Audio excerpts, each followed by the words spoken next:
Hi అండి, అందరికీ నమస్తే. ఈరోజు మంచి రుచికరమైన ఎగ్ పచ్చడి చూపిస్తున్నానండి. ఒక 3-4 డేస్ మనకి నిల్వ ఉంటుంది. ఇది మీరు సింపుల్గా మీరు ఒక 10 నిమిషాల్లోనే రెడీ చేసుకునేలాగా నేను ఇప్పుడు ఈ వీడియో చూపిస్తున్నాను.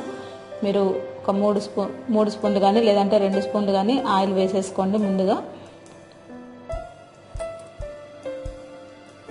ఆయిల్ వేడెక్కిన తర్వాత మనం గుడ్లు మీరు ఎన్ని తీసుకుంటారో దాన్ని బట్టి ఆయిల్ వేసుకొని మీరు వేయించుకోండి. గుడ్లని ముందుగా ఉడికించుకొని మనం పొట్టు తీసేసి ఈ గుడ్లని ఎర్రగా ఫ్రై చేసుకోవాలండి.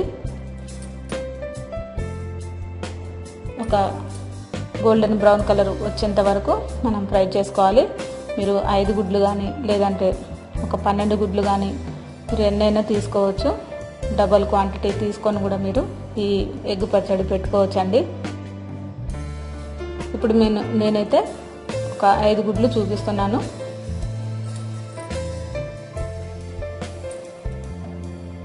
ఎర్రగా ఫ్రై చేసుకోండి. ఏమాత్రం కూడా మనకి కొంచెం పచ్చిగా లేకుండా మీడియం ఫ్లేమ్లో ఈ గుడ్లన్నిటిని కూడా ఫ్రై చేసుకోండి. ఈ విధంగా ఫ్రై అయిన తర్వాత ఒక సపరేట్ ప్లేట్లోకి తీసుకొని పక్కన పెట్టేసుకోండి. ఇప్పుడు మీరు చింతపండు గుజ్జు తీసుకోండి. చింతపండుని ఒక మీడియం సైజు కంటే కొంచెం ఎక్కువగా చింతపండు తీసుకొని నానబెట్టుకొని మనం గుజ్జు తీసుకోవాలి. తీసుకున్న తర్వాత దీంట్లో 1/2 స్పూన్ పసుపు, ఒక 2 స్పూన్ల ఉప్పు వేసుకోండి. ఈ స్పూన్తోనైతే 2 స్పూన్లు ఉప్పు వేసుకోండి. పెద్ద స్పూన్ అయితే ఒకటే సరిపోతుంది. మీ టేస్ట్కి తగ్గట్టు కూడా వేసుకోవచ్చు. అదే స్పూన్తో మనం 2 స్పూన్ల కారం కూడా వేసుకోవాలి. అలాగే చిన్న స్పూన్తోని వేయించి పొడి చేసుకున్న మెంతి పొడి మనం వేయించుకొని పొడి చేసుకోవాలండి. మెంతులు పొడి చేసిన తర్వాత దీంట్లో వేసుకోవాలి. ఫ్లేవర్ చాలా బాగుంటుంది వేయించిన మెంతులు అయితే. ఇలా మనం ఈ గుజ్జులో ఈ కారం, ఉప్పు, పసుపు, మెంతి పొడి అన్నీ కలిపేసుకోవాలి. కలిపేసిన తర్వాత మనం దీంట్లో వేయించి పెట్టుకున్న గుడ్లను కూడా వేసి ఆ గుడ్లన్నిటికీ కూడా మీరు ఈ కారం పట్టించండి.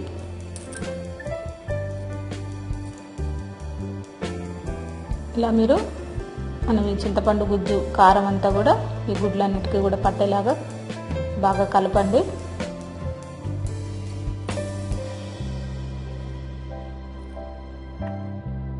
ఇది ఎక్కువ కాలం నిలువ ఉండాలంటే మీరు మామూలుగా కొంచెం ఉప్పు కారం కరెక్ట్గా సరిపడా చూసి వేసుకుంటే మనకి 3-4 డేస్ నిలువ ఉంటుందండి.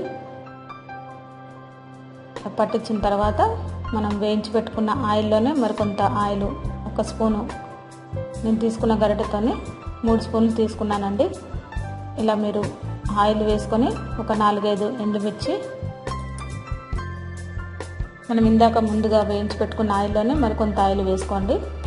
వేసి ఎండుమిర్చి, అలాగే జీలకర్ర, అలాగే 1/2 స్పూను ఆవాలు, 1 స్పూను జీలకర్ర వేసిన తర్వాత దోరగా ఫ్రై చేసుకోండి.